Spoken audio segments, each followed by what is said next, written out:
സല്ലല്ലാഹു അലാ മുഹമ്മദ് സല്ലല്ലാഹു അലൈഹി വസല്ലം.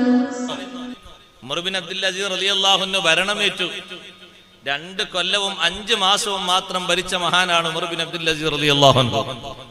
നീതിപൂർവമായ ഭരണം നാട്ടിലെല്ലാവർക്കും ബോധ്യപ്പെട്ട നീതിയാണ്. അത്ര നീതിയുള്ള ഒരു ഭരണമാണ് അവരൊക്കെ കണ്ടത്. ആ ഭരണം ഏറ്റെടുത്തപ്പോ മദീനയിലെ ചെറിയ ഒരു ചുമതല തന്റെ മകനെ ഏൽപ്പിച്ചു. എന്ന് പറഞ്ഞാൽ നമ്മളെ നാട്ടിനനുസരിച്ച് ഒരു വാർഡ് ഭരണം എന്നോ അല്ലെ ഒരു പഞ്ചായത്ത് ഭരണം എന്നൊക്കെ പറയാം. മകനെ ഏൽപ്പിച്ചു, സ്വന്തം മകനെ. മകൻ അങ്ങോട്ട് ഭരണസ്ഥാനത്ത് കയറി നിന്നപ്പോ പൊതു ഖജനാവിലെ സ്വത്ത് കണ്ടപ്പോ മകനൊരു മോതിരം വാങ്ങി 1000 ദിർഹമിന്.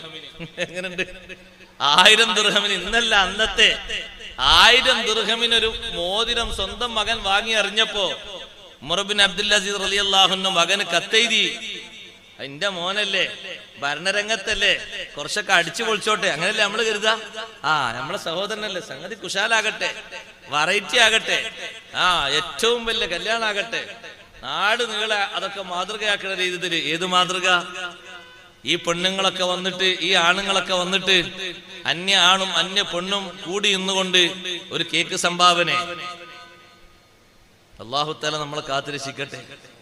അങ്ങനെ ഒരു കേക്ക് മുറിച്ചു കൊടുക്കുന്ന ഒരു പരിപാടിക്ക് ഒരു സ്ഥലത്ത് ആ വീട്ടുകാരൻ ചെലവഴിച്ചത് 15 ലക്ഷം.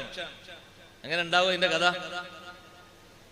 ഇന്ന് ആലോചിച്ച് നോക്ക്. നമ്മള് എന്തിനാണ് ഇപ്പൊ ഇത് ചെലവഴിച്ചത്? വിവിധ തരം ഭക്ഷണങ്ങൾ ഉണ്ടാക്കിയിട്ട്. എന്താ അവിടെ നടക്കുന്ന പരിപാടി? മുഖ്യമായി നടക്കുന്ന പരിപാടി എന്താണ്? നിക്കാഹല്ല, നിക്കാഹിനായിട്ടില്ല. ഞാനൊരു ഉദാഹരണം പറഞ്ഞതാണ്, എന്നോട് വെറുക്കൊന്നും വേണ്ട. ഒരു ഉദാഹരണം പറഞ്ഞാണ്. നിങ്ങളെ നാട്ടിലുണ്ടോന്ന് എനിക്കറിയില്ല, ഞാൻ ഉദാഹരണം പറഞ്ഞാണ്. ഉണ്ടെങ്കിലും ഇല്ലെങ്കിലും വിഷയം മനസ്സിലാക്കാൻ വേണ്ടി പറഞ്ഞാണ്. ഇവിടുത്തെ ഹാലൊന്നും എനിക്കറിയില്ല. ഞാൻ ആദ്യമായിട്ട് നേരത്തെ ഉസ്താദ് പറഞ്ഞ പോലെ നേരത്തെ ഒന്നും വന്നു എന്നല്ലാതെ എനിക്ക് ഇവിടുത്തെ കഥയൊന്നും അറിയില്ല. പക്ഷെ പല നാട്ടിലും ഉണ്ട്, അതുകൊണ്ട് ഉദാഹരണം പറഞ്ഞാണ്. പാടില്ല. സ്വന്തം മോനാണെങ്കിലും ചെയ്യുന്ന തെറ്റാണെങ്കിലും തെറ്റാണ്, പാടില്ല എന്ന് പറയാനുള്ളത്. അതാണ് യഥാർത്ഥ ബന്ധം. ഉമർ ബിൻ അബ്ദുൽ അസീസ് റളിയല്ലാഹു അൻഹു മകനെ കത്തെഴുതുന്നു. മോനെ, ഭരണരംഗത്ത് കയറിയപ്പോഴേക്ക് ബൈത്തുൽ മാലിലെ സ്വത്തും ഉപയോഗിച്ച് 1000 ദിർഹമിന്റെ മോതിരം വാങ്ങിയോ? നിന്റെ കയ്യിൽ നിന്ന് മോതിരം അയച്ച് നീ അത് വിൽപ്പന നടത്തണം. 1000 മിസ്കീന്മാർക്ക് ആ കാശ് കൊണ്ട് നീ ഭക്ഷണം കൊടുക്കണം. പകരം നീ ഒരു ഇരുമ്പിന്റെ ഒരു ചെമ്പിന്റെ മോതിരം ധരിച്ചോ. സ്വർണത്തിന്റെ മോതിരമല്ല, അത് വെള്ളിയുടെ മോതിരമാണ്. വെള്ളിയുടെ മോതിരത്തിനാണ് ഇത്രയും അധിക വില. 1000 ദിർഹമിന്റെ മോതിരമാണ് സ്വന്തം മകൻ വാങ്ങിയത്. മകന് ഹൈ ലെവലായിക്കോട്ടെ നല്ല ബാപ്പ തീരുമാനിക്കുന്നത്. സുബ്ഹാനല്ലാഹ്.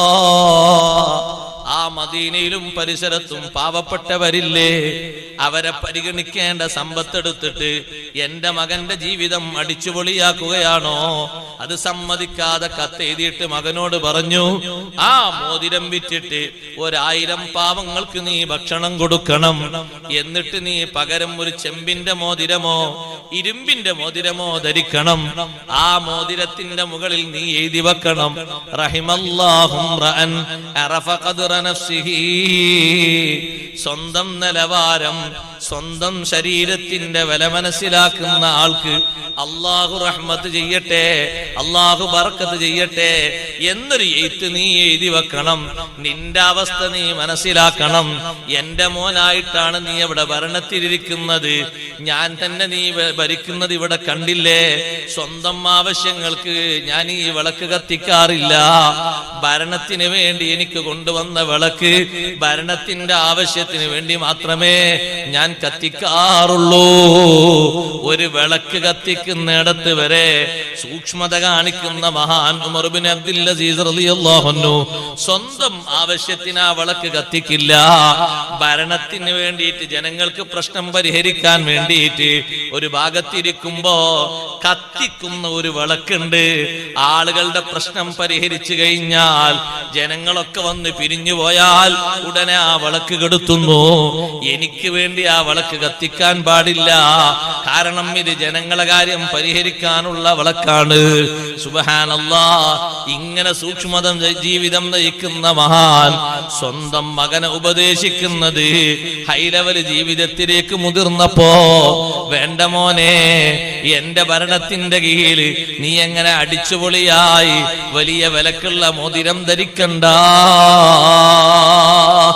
സ്വന്തം മകളോട്, സ്വന്തം കുടുംബത്തോട് ഓരോരുത്തരെയും വിളിച്ചിട്ട് സയ്യിദുനാ റസൂലുള്ളാഹി സ്വല്ലല്ലാഹു അലൈഹി വസല്ലം തങ്ങൾ മുന്നറിയിപ്പ് നൽകിയില്ലേ?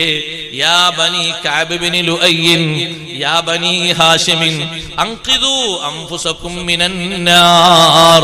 ബനു ഹാഷിം കുടുംബമേ, നിങ്ങളുടെ സ്വന്തത്തെ നരകത്തിൽ നിന്ന് നിങ്ങൾ കാത്തു സൂക്ഷിക്കണം. അങ്ങനെ നിങ്ങൾ ജീവിക്കണം. യാ ബനി അബ്ദുമനാഫ്, അബ്ദുമനാഫ് കുടുംബമേ, നബി സല്ലല്ലാഹു അലൈഹി വസല്ലം തങ്ങളുടെ കുടുംബമാണത്. അൻഖിദൂ അൻഫുസകും മിനന്നാർ. സ്വന്തം മകളായ സയ്യിദത്തുനാ ബീവി ഫാത്തിമ, ഫാത്തിമ ബീവിനെ വിളിച്ചിട്ട് നബി തങ്ങൾ പറയുന്നു, അൻഖിദീ നഫ്സകി മിനന്നാർ. ഫാത്തിമ മോളെ, നിന്റെ ശരീരം നരകത്തിൽ നിന്ന് നീ സൂക്ഷിക്കണം. ഫഇന്നീ ലാ അംലികു ലകും മിനല്ലാഹി ശൈആ. അല്ലാഹുവിൽ നിന്ന് നിങ്ങൾക്ക് ഞാൻ ഒന്നും ഉടമപ്പെടുത്തി തരുന്നില്ല. വൈറ അന്ന ലകും റഹിമൻ സഅബുല്ലുഹാ ബിബലാലിഹാ. ഞാനും നിങ്ങളും ഒരു കുടുംബ ബന്ധമുണ്ട്, ഞാനത് പുലർത്തുന്നു, ഞാനത് ചേർക്കുന്നു എന്നതല്ലാതെ ജീവിതം നിങ്ങൾ കറക്റ്റായി സൂക്ഷിക്കണം. നരകത്തിൽ പോകേണ്ട ഒരു അവസ്ഥ വരുമ്പോ ഞാൻ നിങ്ങളെ കൂടെ ഉണ്ടാകൂല. നിങ്ങൾ ഓരോരുത്തരും സൂക്ഷിച്ച് ജീവിക്കണം, ഓരോരുത്തരും ശ്രദ്ധിച്ച് ജീവിക്കണം. സുബ്ഹാനല്ലാഹ്.